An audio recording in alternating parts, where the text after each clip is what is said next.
there, Rockets. Welcome back to your YouTube challenge. This week we will be working on sentence structure and we will be reading The No Good, Rotten, Run-On Sentence by Lisa Charlesworth, illustrated by Doug Jones. But before we dig into our story, let's go ahead and review a couple of things. Now, as you all know, a sentence is a group of words that expresses a complete thought or an idea. We also know that a sentence has a subject and a predicate. Now, a run-on sentence crowds too many ideas into one sentence, or it doesn't link them with the proper punctuation. So as we read along, we're going to be discovering examples of run-on sentences, and we're also going to be figuring out how we can avoid those run-on sentences and write properly punctuated sentences. All right, you ready? Let's dig in. The no good, rotten, run-on sentence. One day, Kevin Crabtree had a great idea for a story, but when he sat down to write it, the very first sentence refused to behave. It ran and it ran and it ran. In fact, it ran right off the page and out of his bedroom. But Kevin had to get his thoughts down, so he just kept writing. A minute later, he heard a crash. Then his sister Darcy burst in. "What's the deal with that sentence?" she asked. "It ran through the kitchen and knocked over my cereal. Then it ran out the open window." Kevin put down his pencil. "I don't know what's wrong. My story idea is fantastic, but the first sentence just keeps going and going and going and going." "I think I get the idea. Don't worry, I'll catch it," replied Darcy, who was the fastest runner in all of Blathertown. Darcy put on her running shoes and darted out the door. She passed a skateboarder and a biker and a bus. She huffed and puffed, but she couldn't catch that no good, rotten, run-on sentence. Along came Mrs. Moodle and her dog, Lightning. "What's all the commotion?" she asked. "Kevin is writing a story and his first sentence will not stop," yelped Darcy. "I tried to catch it, but it just keeps running." "Oh my, that's so rude," declared Mrs. Smoodle. "This sounds like a job for Lightning. After all, he's the fastest dog in all of Blathertown. He'll get that no good, rotten, run-on sentence, or his name's not Lightning, Sweetie Pie, Schmooch Pie, Smoodle the Third." Then she pointed her finger at the sentence and commanded, "Fetch, boy." As expected, Lightning took off like a flash. He passed a jogger and a roller skater and a pizza delivery truck, but it was no use. He just couldn't catch that no good, rotten, run-on sentence. Along came Cowboy Cal on his horse. "Howdy, partners. Why the long faces?" "Kevin is writing a story and his first sentence keeps running and not even Lightning can catch it," explained Mrs. Smoodle. "Well, I'll get that ornery, disrespectful gaggle of words if it's the last thing I do," said Cowboy Cal. He twirled his lasso this way and that and took expert aim, but to his surprise, that no good, rotten, run-on sentence slipped right through the rope and kept on going. "Look, it's heading for the center of town," gulped Darcy. With no time to spare, the four of them hopped on Cowboy Cal's horse and galloped towards the town square. By the time they arrived, everyone had scattered to the safety of their homes. Everyone but dear Miss Bartlebine. "Watch out!" they screamed. "It's Kevin's no good, rotten, run-on sentence." "Oh, that silly thing," she replied calmly. "I'll take care of it." Then she reached inside her purse and pulled out a red pencil. "A pencil?" they exclaimed. "That's no match for the no good, rotten, run-on sentence." Next, Miss Bartlebine did an amazing thing. She pointed the pencil at the sentence and started editing. She broke it apart into smaller sentences. She added capital letters and commas and periods and question marks and even an exclamation point or two. Then, before you knew it, the no good run and run on sentence was no more, and in its place were dozens of tidy, clear, perfectly polite sentences, along with the start of a darn good story. How did you do that? Darcy exclaimed. Well, when a sentence keeps going and going and going, it becomes what is known as a run-on sentence. Run-on sentences are good sentences gone bad. Ideas get confused. Readers get lost. It is not a pretty sight, sighed Mrs. Bartleby. She then returned the pencil to her purse, declaring, My work here is done. Now, let's go over and visit Kevin. I'd like to give him a little grammar lesson. And that's exactly what she did.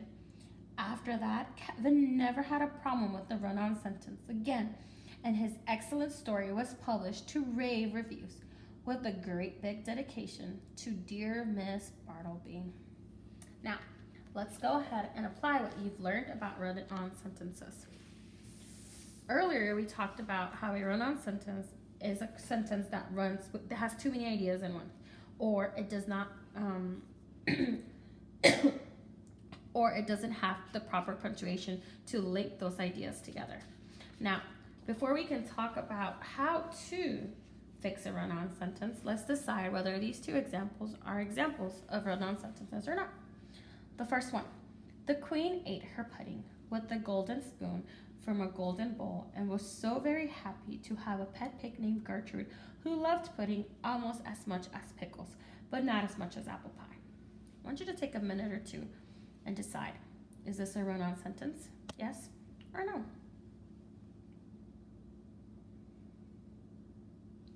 If you decided that this was an example of a run-on sentence, you are correct.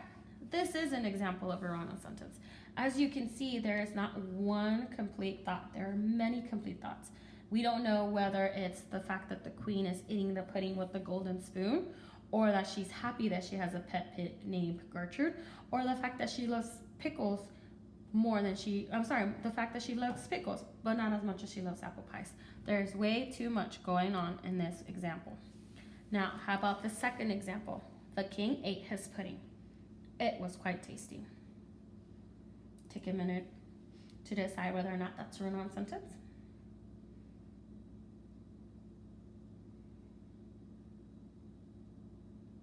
Well, that was a very quick minute. But we're going to go ahead and move on.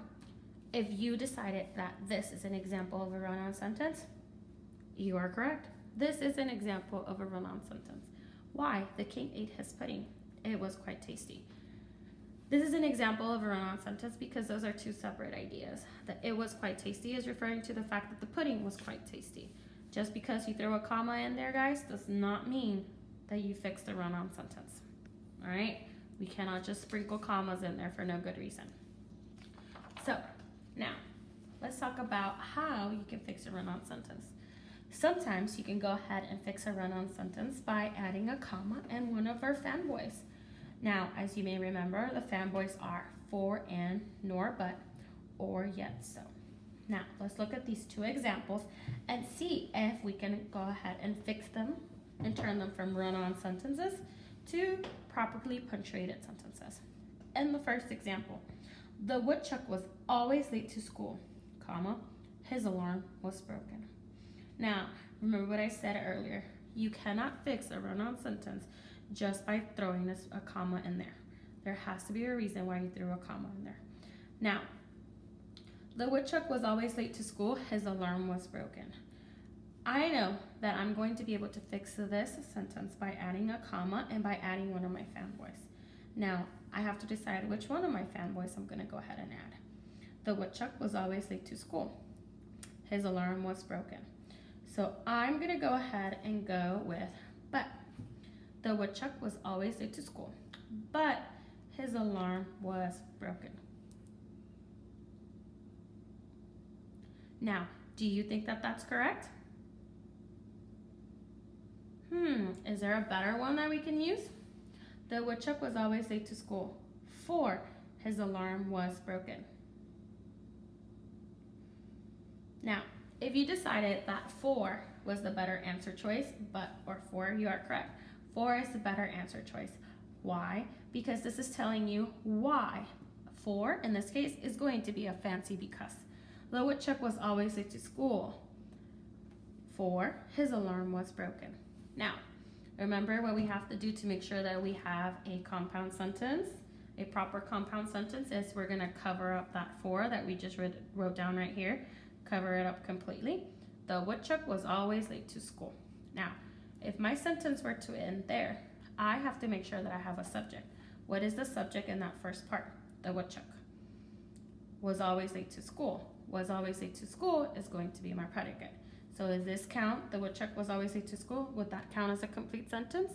If the answer is yes, then you can go ahead and move on to the second part of our test. So if you cover up this first part right here, his alarm was broken. What is the subject of this second part? His. His is the subject. Now, I'm sorry, his alarm. Now, what is the predicate? Was broken. Remember, was is one of those be verbs that we talked about earlier in the school year.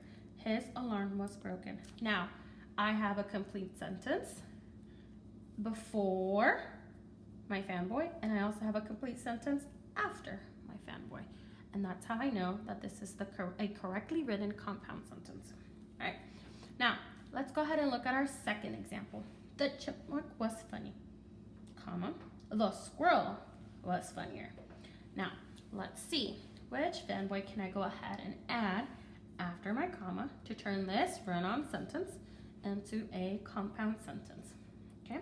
The chipmunk was funny, comma, the squirrel was funnier. Now, if I were to add but in front of this sentence, the chipmunk was funny, comma, but the squirrel was funnier. In this case, if I were to cover up the but and the comma, the chipmunk was funny, the chipmunk would be my subject, was funny would be my predicate. Remember, was is those be verbs we talked about earlier in the school year. Now, if I cover up the first half of my sentence, the squirrel was funnier. What is the subject in the second part? The squirrel. What is the predicate? Was funnier. Okay, so now I have an example of a correctly written compound sentence. Okay, so I hope you enjoy this lesson, and remember, we do not want to see any no good run-on sentences in your writing. Always double check to make sure that you have correctly written sentences. Well, see you later, Rockets. Thanks for stopping by the YouTube challenge.